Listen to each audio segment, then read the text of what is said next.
Good day everyone, I am Michael, the moderator for this webinar. I welcome everyone for today's webinar, which is Mastering the 2024 Prior Authorization Process for Medical Providers. It's a great pleasure for me to introduce our presenter for today, Tony Elhams.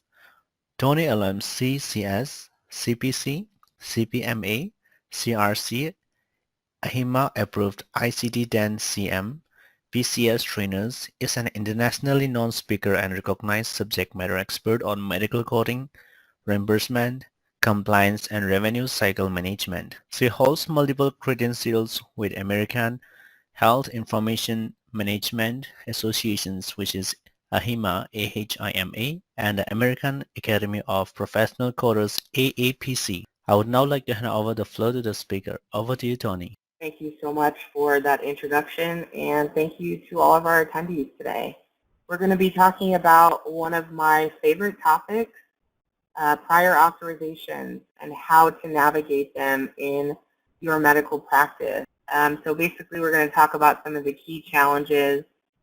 There's a lot of traction, and prior authorizations is a hot topic in 2024. We're going to talk about the process, some of the methods that are used, the key challenges that exist in the prior authorization process, and strategies to combat some of those challenges. Considerations in the prior authorization process, that's a big part of it. The folks that are impacted by prior authorization changes, which happen rapidly and frequently. So let's talk about prior authorizations. Basically, it is a pre-approval process. The provider or doctor, physician, basically has to get advanced approval from the health plan, a third-party payer, before a specific test, procedure, service, medication, drug, device. They basically have to get their approval, and that insurance company they can have many different methods for prior authorization. Basically, you have to make sure you submit the request in the method that the insurance company requires. So if your prior authorization request is approved, then you'll be getting a PA number. So then you basically take that prior authorization number and it gets added to the claim when that claim is filled out, so that they know, we got your approval, you need to pay us for the services. If the request is denied, then you can appeal it, and there's different levels of appeal. And basically the insurance company does this because they want to control costs. They want to ultimately restrict access to services, medication. So it's a major source of headache. Despite good intentions, or at least that's what the payers say, it has been criticized as causing enormous administrative burden, a lot of paperwork. We got to have full-time employees to do prior authorization checks, tracking, and then it causes delays in patient treatment. Key here is that a prior authorization is a denial of payment. It's not a denial of treatment, meaning the patient can still get the treatment. Their insurance company may not pay for it.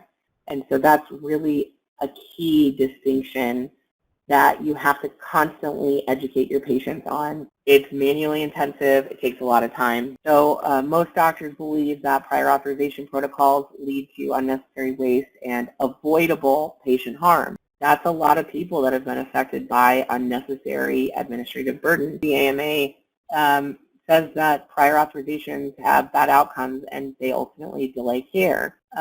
Delays in accessing necessary care, 94%. Negative impact on patient clinical outcomes, 89%. Patients abandoning treatment, so basically saying, I'm not going to get that medication, I'm not going to get that test, 80%. The big issue is medical necessity. Did you jump through all of the hoops and meet the requirements that the insurance company set forth in their coverage policies? Now, Medicare, let's talk a little bit about Medicare. So Medicare, traditional Medicare Part B, Part A, does not require prior authorization. Medicare says no payment can be made for any expenses that do not meet medical necessity requirements. So they have to be reasonable and necessary for the diagnosis or treatment of injury or illness. So they come out with their coverage determinations, LCDs, NCDs, and then our commercial insurance companies have their own policy. The legal or the payer definitions of medical necessity, and so this is actually appealed to the Second Circuit. Now, physicians define medical necessity as healthcare services that a physician exercising prudent clinical judgment, meaning they're doing the right thing, they're practicing ethically, would provide to a patient for the purpose of preventing, evaluating, diagnosing, or treating an illness, injury, disease, or its symptoms. They also go further to say this is generally accepted standards of medical practice. So basically, this is an example of Humana, a Medicare Advantage, a commercial insurance company. So basically, the AMA did this study.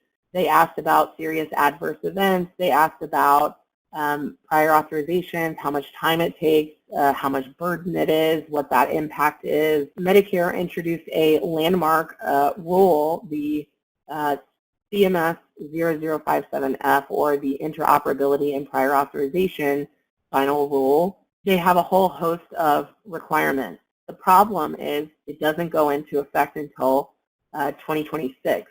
So when 2026 rolls around, we're going to have a whole new rollout of requirements. They've also added new categories for MIPS and the Medicare Promoting Interoperability Program. We have some expedited processing, which is great because I've had instances where doctors have went. There's a lot of hope. There's more support and momentum for prior authorization reform now than ever that are being proposed by the AMA are quick response times, so they want 24-hour turnaround times for urgent requests, make authorization valid for at least 1 year. So who's impacted? Our doctors, our healthcare providers, of course, coders, billers, auditors. When we see things, denials, appeals, your workflows are going to be, clinical documentation, medical necessity, being able to articulate that. So just to wrap up some best practice tips, make sure that clinical documentation is overstates the necessity. Specificity in your documentation and coding matters. Again, it can make all the difference. All right, so at this time, I would be happy to take any of your questions. Thank you so much for your time and attention today. I hope that this has been helpful. I hope you have a great rest of your day. Thank you so much. Thank you, Tony. Once again, thank you so much for the great presentations. So that does conclude the session for today. Thank you everyone for participating. You may all disconnect now. Have a great day ahead. Bye-bye.